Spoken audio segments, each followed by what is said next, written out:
علی اور سارہ شام کو اپنے گھر کے قریب ہی ایک باغ میں کھیلنے جایا کرتے تھے۔ وہاں پر محلے کے اور بھی بہت سے بچے آتے تھے۔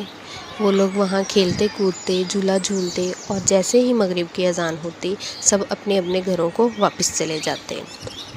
آج گرمی معمول سے کہیں زیادہ تھی تو بچے تعداد میں کافی کم تھے۔ علی اور سارہ وہاں کھیلنے گئے۔ سارہ جھولوں کی طرف چلی گئی اور علی بال کے ساتھ کھیلنے لگا۔ اتنے میں وہاں ایک غبارے والے کی آواز آئی۔ سارہ نے کہا کہ علی مجھے غبارے دلا دو، لیکن علی نے کہا نہیں سارہ، یہ غبارے گرمی کی وجہ سے جلدی پھٹ جائیں گے، ہم یہ نہیں لیں گے، اور دوبارہ بال کھیلنے میں مصروف ہو گیا۔ سارہ منہ بنا کر ایک طرف بیٹھ گئی۔ پاس ہی ایک والا شخص کھڑا یہ باتیں سن رہا تھا۔ اس نے سارہ سے کہا یہ میرے سے پیسے لے لو اور جا کے غبارے لے لو، لیکن سارہ نے وہ شخص پہلے کبھی نہیں دیکھا تھا۔ وہ اس شخص کو دیکھتے ہوئے ڈر گئی اور اس نے شور مچا دیا۔